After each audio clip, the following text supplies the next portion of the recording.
Since the Marvel Cinematic Universe is driven by some of the world's most expensive source material, it goes without saying that Easter eggs are plenty. But this doesn't mean that they're easy to spot. So stay tuned if you're a fan of the MCU, as we're about to explore some of the secrets you may have missed over the years. A subtle reference to Beta Ray Bill. For our first hidden Easter egg, we have to travel back to 2017, when Taika Waititi revamped the God of Thunder in Thor Ragnarok. Not only did he chop off the luscious locks of our favorite Asgardian, he also introduced us to some of the best Marvel characters in recent history, which included Jeff Goldblum as the Grand Master of Sakaar. For those of you who don't know, the Grand Master is actually incredibly powerful and is considered to be one of the elders of the universe. Similar to the title that's given to the Collector as portrayed by the charismatic Benicio del Toro, it's not the Grand Master that draws our attention though, but his palace, which features the heads of previous winners of his so-called Contest of Champions that Thor has been captured to participate in. Probably one of the most recognizable heads is that of Hulk, which is still under construction, we might add. An obvious form of foreshadowing, considering how Thor and the monstrous form of Bruce Banner are set to fight one another a few scenes later. But look to the left of the other heads and you'll see the skull of a Corbinite being, an intelligent race of aliens that have a very horse-like appearance. And as it turns out, one of the most famous Corbinites is Beta Ray Bill, a character from the Marvel comic verse that actually wielded Mjolnir for a short while, giving him the powers of Thor in the process. Fans of Beta Ray Bill will also know that once Thor reclaimed his hammer from the Corbinite, the two became longtime friends and allies, with Odin even giving Beta Ray Bill his own version of Mjolnir so he can fight to become one of the greatest heroes that the universe has ever seen. Suffice it to say, it's no wonder that he became one of the champions of Sakaar. But what became of him?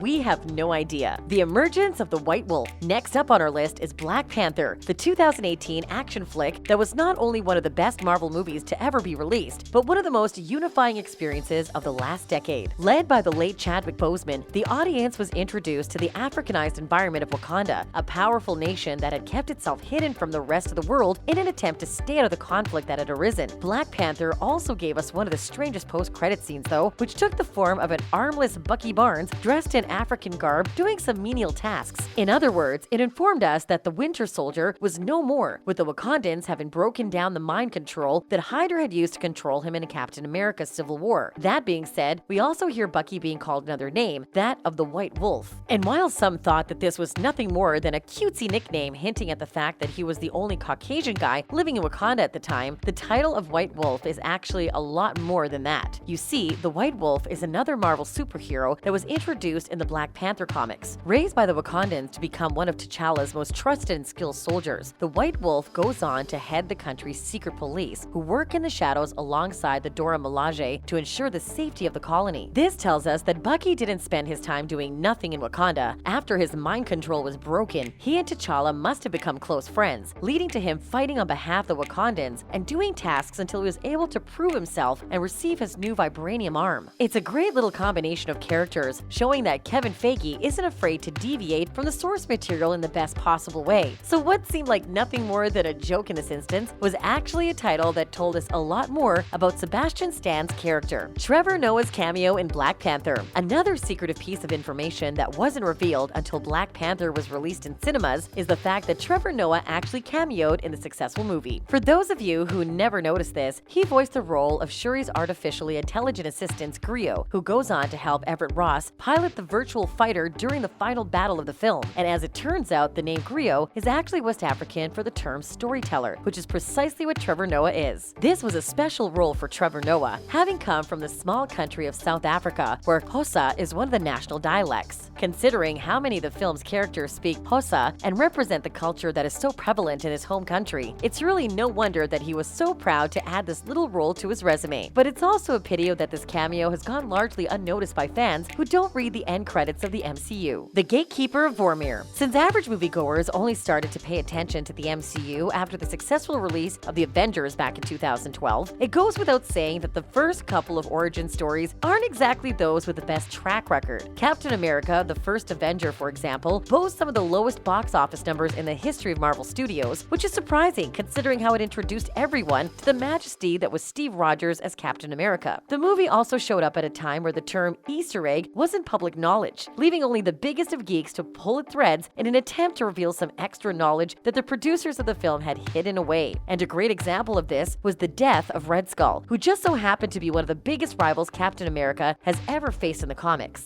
Fans couldn't believe that Kevin Feige had okayed the destruction of the supervillain, asking who Cap was going to now face in the future. But as it turns out, this was nothing more than a bait and switch. Pay close attention to the scene and you'll see that Red Skull was never actually destroyed by the Tesseract. Remember, we later learned that the Tesseract is nothing more than a casing for the Space Stone, which allows the wielder to manipulate space. As such, Red Skull was actually being transported to Vormir at this moment, making him the next gatekeeper of the Soul Stone. And for those of you who didn't know, although Vormir is painted as an abandoned planet, it's actually the home of a race of creatures known as Vorms, who travel from planet to planet in an attempt to feast off of the life forms that they find there. The very appearance of Vormir is an Easter egg in itself, with the history of the Vorms being described in Avengers Volume 124, which is actually the comic book in which Mantis first appeared. Crazy how everything in the Marvel Cinematic Universe just seems to fit together, right? Star-Lord as Flash Gordon. And then we have the incredible installment that was Avengers Infinity War, the film that broke our collective hearts by robbing us of some of our favorite heroes with the snap of a finger. Before Thanos can go on to collect all 5 of the Infinity Stones, though, we see an unusual pairing that includes Tony Stark, Dr. Stephen Strange, and Star-Lord, the arrogant leader of the Guardians of the Galaxy. And as it turns out, this team works really well together, almost thwarting Thanos for good, until Peter is goaded into punching the Mad Titan right in the face. Before any of this happens, though, Tony refers to him as Flash Gordon, a hero from the 80s that actually shares a scary amount of resemblance to Peter Quill's own character. Like Star-Lord, Flash Gordon was a human being who went on to travel the vast expanses of the universe. He also found himself being forced into the role of a hero, taking down a number of alien despots to become the savior of the universe. The ultra-successful rock band Queen even went on to sing a song about the superhero, which once more links up to Peter Quill, who gets a lot of his characters from the awesome mixtape that was left to him by his mother. The Mephisto replacement. Another deep take when it came to the running of the Infinity Saga was the replacement of one of the most famous characters from the same story in the comic verse. We are, of course, referring to the removal of Mephisto, who is Marvel's very own devil that throughout the runtime of the arc acted as Thanos' very own advisor to the throne. The replacement of this character in the MCU by the Squidward-looking Ebony Maw was something that fans didn't exactly understand, but made sense to those of us who never knew about Mephisto in the first place. That being said, the name Mephisto was actually made known to fans of the MCU as far back as the first Avengers movie. As it turns out, when explaining what the Tesseract actually is, the audience is referred to a document from S.H.I.E.L.D. describing what little is known about the Asgardian artifact. Pause the movie at that point and look to the very bottom of the document. There you'll see a subtle reference to Mephisto, showing the Marvel Studios had always intended for the Tesseract to become the Space Stone. Remember, Mephisto was the character at Thanos' side throughout the Infinity Saga in the comics, so referring to him in the S.H.I.E.L.D. file makes absolute sense.